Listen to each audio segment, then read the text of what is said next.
दो बच्चों की माँ रात के सन्नाटे में अपने घर के छत पर बने हुए चौबारे में अंगड़ाइयाँ ले रही थी। फ़ोन मिलाया जाता है फिर उसके द्वारा, और फिर फ़ोन वह अपने प्रेमी के पास मिलाती है जो कि पड़ोस में ही रहने वाला था। उसके पास फ़ोन मिलाकर कहती है कि तुम्हारे बगैर मेरा मन नहीं लगा है 3-4 दिन तक, और आज मेरे पति कहीं गए हुए हैं, घर पर नहीं हैं, और तुम आ जाओ बस जल्दी से। और उसके बाद यह है, बात सुनते ही प्रेमी के अंदर मानो जैसे पंख लग गए हों, और वह तुरंत ही 5 मिनट के अंदर अंदर दीवार कूद कर ऊपर चौबारे में पहुंच जाता है। और प्रेमिका अपने प्रेमी को चौबारे के अंदर बुला लेती है और अंदर से कुंडी बंद कर दी जाती है, और उसके बाद सारी हसरतें पूरी की जाती हैं उस रात। और फिर दोस्तों यह सिलसिला रोज़ रोज़ ऐसे ही हुआ करता था। फिर पति के साथ दोस्तों यह औरत क्या करती है, पति की 2 बार हत्या करती है, और 2 बार हत्या करने के बाद उसकी लाश को 270 किलोमीटर दूर पहुंचा दिया जाता है। 270 किलोमीटर दूर वह लाश मिलती है। आखिर ऐसी कैसी पत्नी थी जो इसने ऐसा कांड कर दिया, पूरी कहानियाँ पर जानेंगे। वीडियो को लास्ट तक ज़रूर देखिएगा। बहुत ही प्रसिद्ध मामला है राजस्थान के श्रीगंगानगर का, तो वीडियो को लास्ट तक देखिएगा। नमस्कार, मैं हूं सुदेश कुमार और तिरछी बात चैनल में आपका स्वागत है। यह घटना घटित होती है राजस्थान के श्रीगंगानगर के घड़साना कस्बा के अंदर। घड़साना कस्बा के अंदर से 13 जनवरी को भजनलाल नाम का एक शख्स बाइक लेकर गया था और वह गायब हो जाता है। अब रहस्यमय तरीके से वह गायब हो गया था, तो बाइक लेकर के बाज़ार के लिए निकला था, लेकिन वापस वह लौटा ही नहीं। और ऊपर से घरवाले जब उसके फ़ोन पर फ़ोन कर रहे थे तो फ़ोन भी उसका स्विच ऑफ बोल रहा था। अब जो घरवाले होते हैं 3 दिन तक उसको खूब ढूंढते हैं कि शायद कहीं चला गया हो, यार दोस्तों के साथ चला गया हो, कहीं किसी रिश्तेदारी में चला गया हो, क्योंकि वो बच्चा तो था नहीं, बड़ा था, जवान था। अब यही होता है कि भाई कहीं चला गया होगा बिना बताए। अब क्या होता है, 3 दिन तक उसका कोई सुराग नहीं मिलता है। तो अब यहाँ पर जो पिता कृष्णलाल होते हैं, पिता कृष्णलाल पुलिस थाने जाते हैं। वहाँ जाकर के FIR दर्ज करवाई जाती है। और दोस्तों पुलिस थाने में भी ऐसा होता है कि जो अगर नाबालिग बच्चा खो जाए, वो नहीं आए, तो पुलिस तुरंत एक्शन लेती है। और अगर कोई बालिग है और बड़ा है, समझदार है, तो पुलिस भी यहाँ पर थोड़ी ढील दे देती है कि मिल जाएगा, आ जाएगा, घूमने के लिए गया होगा कहीं पर। ऐसा ही यहाँ पर इस केस के अंदर होने वाला था। पुलिस वाले FIR तो दर्ज कर लेते हैं, थोड़ी बहुत छानबीन भी करते हैं, फ़ोटोज़ वगैरह इधर उधर थानों में भेजते हैं, और बस इसके बाद ज़्यादा कार्रवाई नहीं करते हैं, अपने बाकी कामों में पुलिस वाले लग जाते हैं। 15 दिन गुजर जाते हैं। 15 दिन गुजरने के बाद 15वें दिन इंदिरा गांधी कैनाल में एक बाइक नहर के अंदर पड़ी हुई मिलती है। आस पड़ोस के जो लोग थे, खेतों वाले थे, वो देखते हैं भाई बाइक पड़ी है, कहीं से बहकर आई है या फिर यहीं पर गिरी है। तो आस पड़ोस के लोग भी इकट्ठा होते हैं, पुलिस को बुलाया जाता है, पुलिस आती है, बाइक को निकाला जाता है। बाइक में जो नंबर था, उस नंबर से पता लगता है कि यह तो भजनलाल की बाइक है, जो लड़का 15 दिन पहले गायब हो गया था, 15-20 दिन पहले। उसकी FIR भी पुलिस थाने में लिखी हुई है। तो अब भजनलाल के माँ बाप को बुलाया जाता है, घर वाले आते हैं। घर वालों को बताया कि तुम्हारा बेटा तो नहीं है, तुम्हारे बेटे की बाइक तो नहीं है ये। तो घर वाले कहते हैं हमारी ही बाइक है जी। और उसकी बाइक जब मिल जाती है तो अब यहाँ पर यही कयास लगाया जा रहा था कि भाई वह अब इस दुनिया में नहीं रहा है। अब तो यहाँ पर जो घर वाले होते हैं वह देखते हैं कि अगर वह नहीं रहा दुनिया में तो कम से कम उसकी डेड बॉडी तो मिलनी चाहिए, लेकिन डेड बॉडी भी कहीं नहीं मिल रही थी। अब जो घर वाले होते हैं वह खुद से प्रयत्न करते हैं। पुलिस तो कह चुकी थी कि शायद डूब के मर गया या फिर कोई और हादसा हो गया, ढूंढेंगे, करेंगे जी, देखेंगे आपका जो भी कुछ है। लेकिन घर वाले जो होते हैं वह खुद से जांच पड़ताल करने की कोशिश करते हैं। उस नहर में आगे तक कई किलोमीटर तक वह जांच पड़ताल करते हैं, देखते हैं कहीं लाश वास है तो नहीं। अब दोस्तों अब उनको कुछ नहीं मिलता है। और फिर उसके बाद 2 फरवरी को फलौदी की पुलिस को एक लाश मिलती है उसी नहर के अंदर। बहुत दूर है दोस्तों, तकरीबन 270 किलोमीटर दूर। अब जो ये है, जो राजस्थान का श्रीगंगानगर जो पड़ता है, ये तो हरियाणा के टच में है। और ये जो लाश मिली है ये फलौदी में मिली है, तकरीबन 270 किलोमीटर दूर। तो फलौदी की पुलिस इस लाश को निकालती है।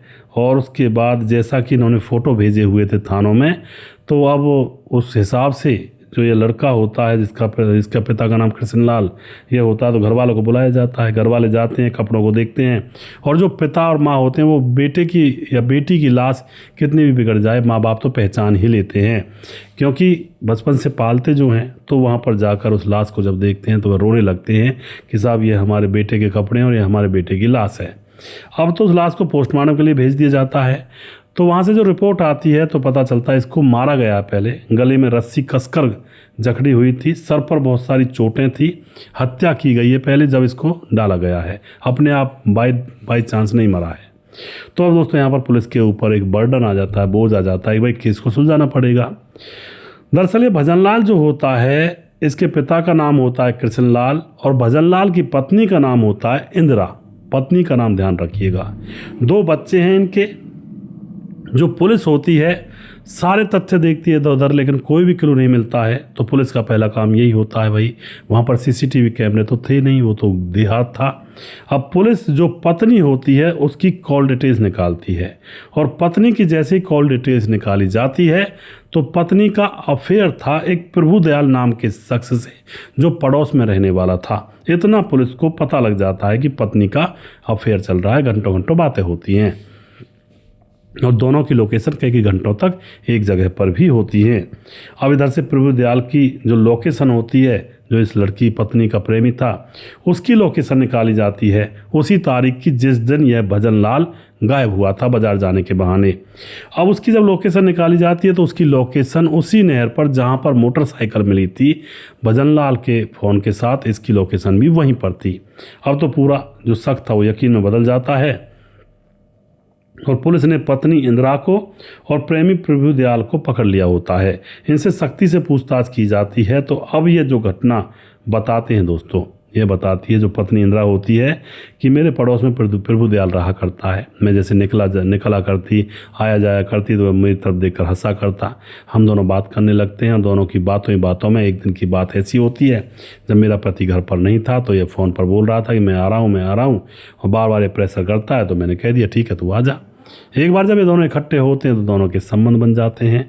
संबंध एक बार बन जाते हैं तो यह सिलसिला बार बार का होने लगता है। रात में जब भी मौका देखता तभी वह संबंध बनाने के लिए आ जाया करता। पति कई बार खेतों पर काम करने जाता, रात को पानी वानी लगाना होता खेतों पर, वहाँ पर चला जाया करता। पत्नी अकेली वहाँ पर रहा करती तो इनके संबंध बन जाया करते। इसी तरह से दोनों के बीच में यह रिश्ता चला हुआ था। दोनों को एक दूसरे से गहरा प्यार हो गया था।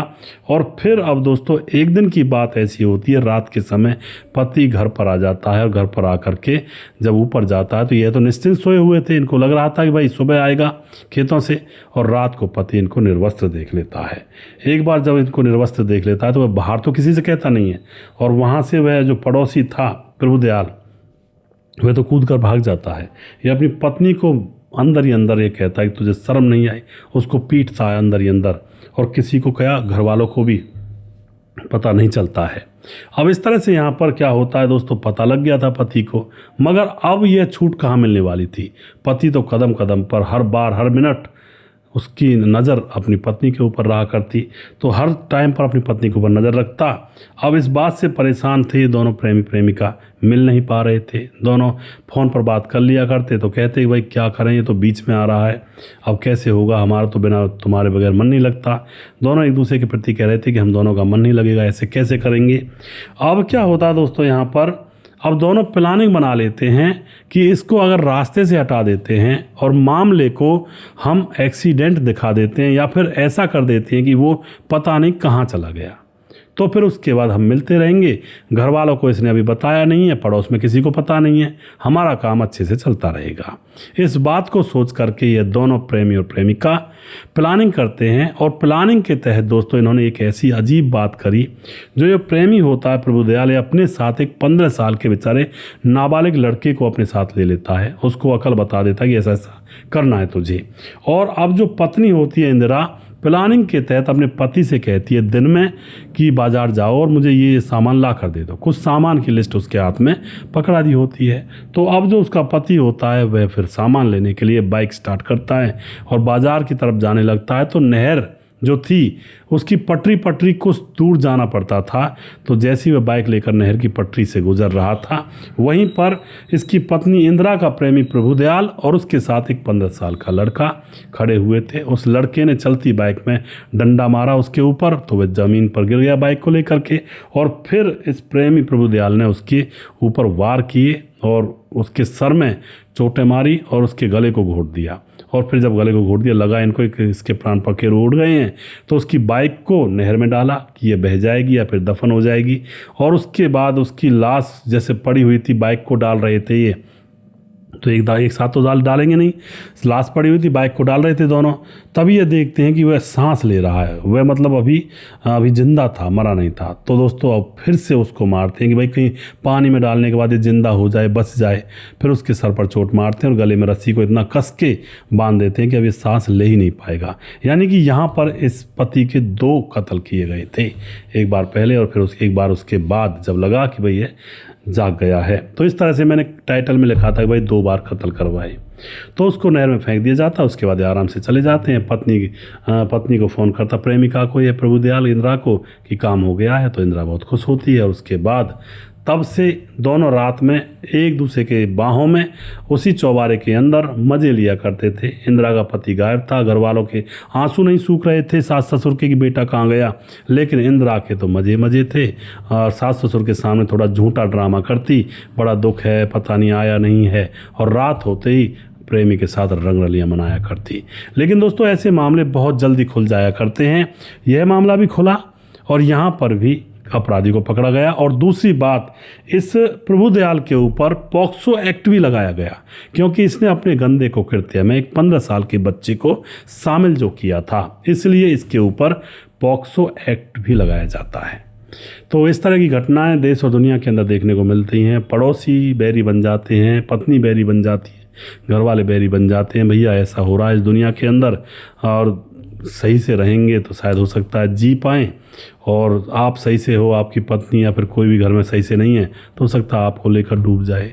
हम तो डूबेंगे सनम, लेकिन तुम्हें भी ले डूबेंगे। ऐसे मामले देखने को मिलते हैं, जैसा कि यहाँ पर ये मामला मिला था।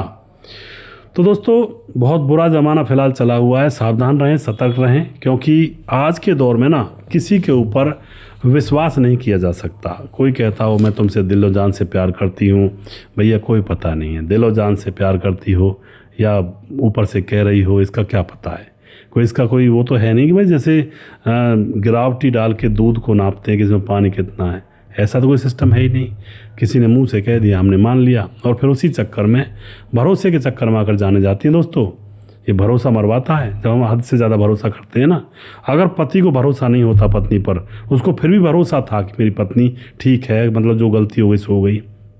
अगर कुछ चालाक सा आदमी होता ना, तो उसको पता था भाई मैंने इसको पीटा है, दोनों का मिलना मुश्किल कर रखा है, और ये मुझे बाज़ार भेज रही है, तो रास्ते में मेरे साथ कुछ कांड भी हो सकता है। और फिर जब वह जा रहा था तो उससे बार बार फ़ोन करके पूछ रही थी कहाँ पहुँच गए, कहाँ पहुँच गए। वो अपने प्यार में बहुत था कि भाई पत्नी को अकल आ गई है। वो अकल आई तो थी, लेकिन इंसान को मारने की अकल आई थी, घर बसाने की नहीं।